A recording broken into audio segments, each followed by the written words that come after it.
The knock didn't sound like a knock, it sounded like a threat.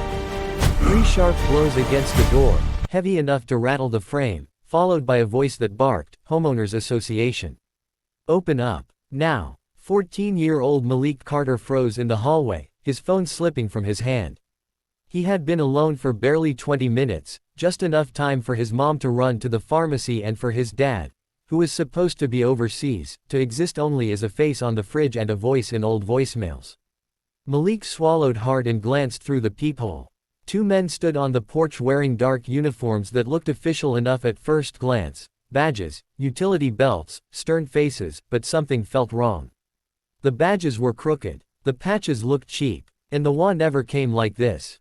Never yelling, never demanding. I'm a minor," Malik said through the door, his voice shaking despite his effort to sound calm. "My parents aren't home." The men exchanged looks. One of them smirked. "That's not our problem, kid. We got a complaint. You don't open this door, we'll force entry." Malik's heart began to pound. His dad had drilled safety into him from the time he could walk. Never open the door for strangers, always verify, always trust your instincts. Malik backed away from the door and said, "I'm calling my dad." The smile vanished from the man's face. In its place came irritation, then anger. "You think you're smart. We're officers. Open the door." "I don't see real police markings," Malik replied, his hands trembling. "Please leave." That was when the door handle jerked violently. Malik cried out as the door burst inward, wood splintering near the lock. One of the men grabbed him by the collar and yanked him forward, slamming him against the wall. Malik's head rang, his ears buzzing as fear swallowed everything else. "You little punk," the man hissed. "You think you can disrespect authority?" Malik tried to speak, but his breath came out in a sob. A sharp blow struck his shoulder, then another across his arm. Not enough to break bones, but enough to hurt. Enough to terrify. Enough to leave him crying on the floor, his cheek pressed against the cold tile. And then, just as suddenly as it began, the front door opened wider. "Step away from my son." The voice was calm, controlled, deadly quiet. Both men turned. A tall figure stood in the doorway, broad-shouldered, dressed in plain clothes that couldn't hide the presence beneath them. His eyes were dark and steady, scanning the scene in less than a second. Broken door, shaking child, strangers with their hands still raised. Malik knew that voice anywhere. He had heard it in bedtime stories, in training talks, in whispered prayers before deployments. "Dad," Malik croaked. The man knelt instantly, placing himself between Malik and the intruders. He checked Malik's face, his arms, his breathing. Then he stood. "Now," the man said softly, "you have exactly 5 seconds to explain why you laid hands on my son." The fake officers stammered, one backing away. "Sir, we're law enforcement." The man cut him off. "No, you're not." He reached into his pocket, pulling out a phone, his movements precise.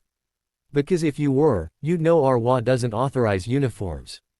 And if you were law enforcement, you'd know assaulting a minor is a felony."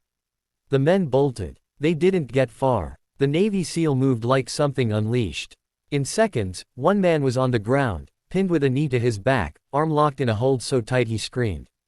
The other tripped over the porch step, only to find himself face down beside his partner, wrists secured with zip ties that appeared from nowhere.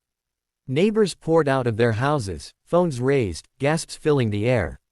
"Police!" Sirens wailed in the distance. When real officers arrived, the truth unraveled quickly. The uniforms were fake. The badges were plastic. The men had a history, posing as water security to intimidate homeowners, especially those they assumed wouldn't fight back. Especially black families. Malik sat wrapped in a blanket, his dad's arm around him, shaking not just from pain, but from realization. If his dad hadn't come home early.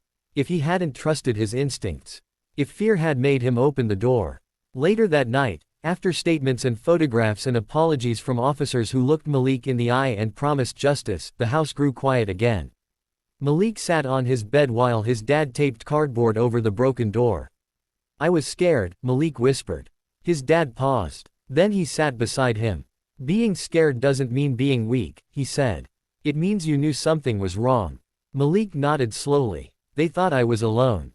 His father's jaw tightened. "That's why they did it." The next morning, the story spread.